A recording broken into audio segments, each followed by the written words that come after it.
महबूब मियां, हमारे ही घर में हमारे इजाजत के बगैर ये जश्न किसके हुक्म से मनाया जा रहा है? गुस्ताखी माफ। ये खादिम माफी का तलबगार है क्योंकि मैंने आपकी इजाजत के बगैर ही इस जश्न का ऐलान कर दिया। जश्न तो आप खुद ही मनाएंगे समीर। अपने अब्बा जान का पैगाम जानकर। समीर खुश आमदीद। अस्सलाम वालेकुम। वालेकुम अस्सलाम। Hello. Hi. Congratulations, Samir. Thank you, thank you. जश्न मुबारक हो दादा।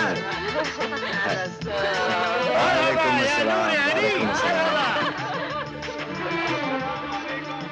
लो पढ़ लो अपने अब्बा जान का पैगाम आसमान से छूटने वाली फुलझड़ियों में।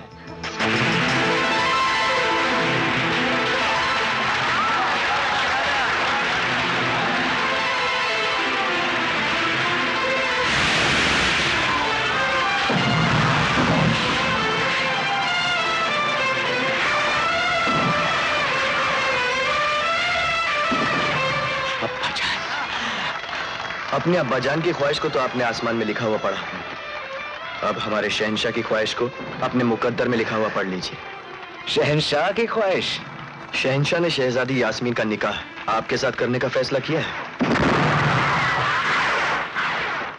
यह नामुमकिन है ज़फर। यह हक मैं और किसी को दे चुका हूं। ओह, गुस्ताखी माफ। क्या मैं जान सकता हूं कौन है वो? एक मजबूर और बेसहारा लड़की जिसकी दुनिया मेरे दम से है। देखना चाहोगे? उस खुशनसीब को कौन नहीं देखना चाहेगा जिसके लिए आप रियासत के तख्त ताज को ठुकरा रहे हैं। समीर।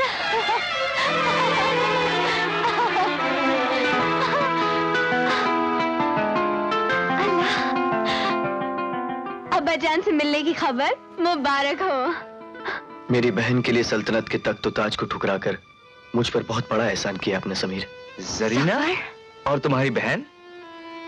हाँ, ये मेरे ही भाई हैं, जिन्हें मैं जमाने के बाद देख रही हूँ। तो तुम अपने भाईजान से बातें करो, मैं कपड़े बदल के आता हूँ। ओके? ओके। कैसी है तू? मुझे जिंदा सही सलामत देखकर आपके दिल को बहुत ठेस पहुंची होगी भाईजान।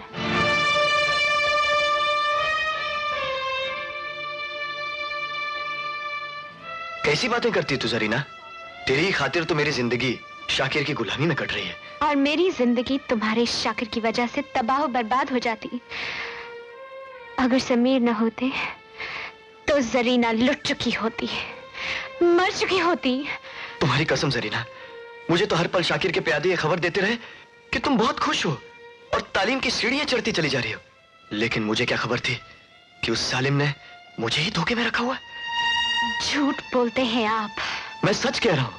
अफसोस की बात तो यह है कि उस मक्कार के इशारे पर मैंने कितने मासूम इंसानों की जानें ली, और आज भी उसी के इशारे पर मैं समीर को कत्ल करने के लिए। तो उठाओ तलवार, जरा मैं भी तो देखूं शाकिर के गुलामों के हाथों में कितनी ताकत है। मुझे माफ कर दीजिए समीर, लेकिन यह बात सच है। शाकिर ने आपको कत्ल करने का जाल फैला रखा है। लोग आपको मारने के लिए पता नहीं कहां छुपे हो, और जिसकी खबर मुझे भी नहीं। इसलिए आपसे गुजारिश है कि फिलहाल आप वतन जाने का इरादा बदल दें। अब्बा जान की पुकार पर उठने वाले मेरे कदमों को रोकने की हिम्मत मौत में भी नहीं।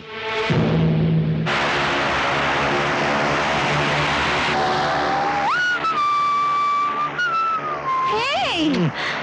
शरारत नहीं।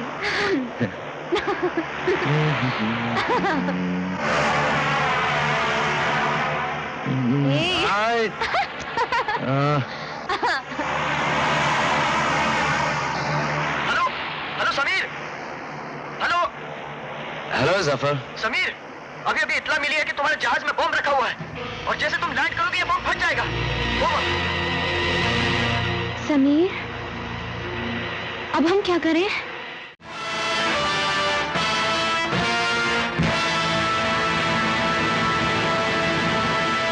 आज 22 साल के बाद पहली बार बाप बेटे का सामना होगा। आलम बना, मेरा तो कलेजा धड़क रहा है।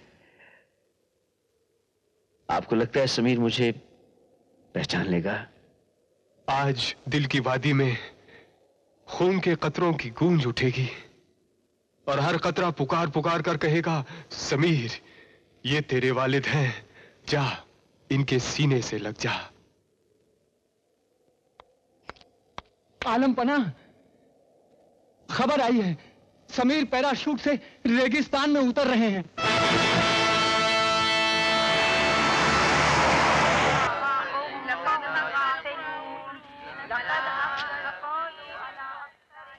मुफ्ती साहब, कुर्बानी हो गई? हाँ हो गई बेटे।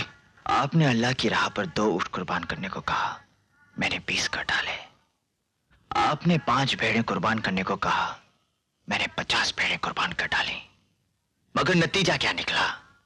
आज तीसरा दिन है, मेरी मां बिस्तर पर एक जिंदा लाश की तरह पड़ी है, ना एक लफ्ज जुबान से अदा कर सकती है, ना एक निवाला खा सकती है। अल्लाह पे भरोसा रखो बेटे, वो सब्र करने वालों के साथ है। मुझे अल्लाह पर भरोसा है, लेकिन आप लोगों पर नहीं।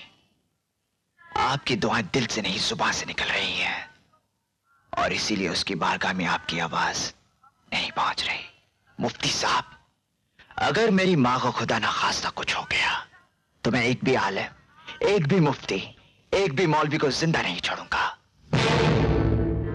सबके सबको कत्ल कर दूंगा। ऐ रब्बुल आलमीन, इस बच्चे की खता को माफ कर। नाउज़ बिल्लाह, ये खुद नहीं जानता कि क्या कह रहा है। सुल्तान, क्या तुम अल्लाह के नेक बंदों को मार डालोगे? अल्लाह के नेक बंदे? क्या मेरा बाप अल्लाह का बंदा नहीं था? मैं इस जमीन और आसमान के मालिक से पूछता हूं, वो बाप अपने बेटे से कैसे मिल सकता है जिसके हाथ किसी और बेटे के बाप के खून से रंगे हों?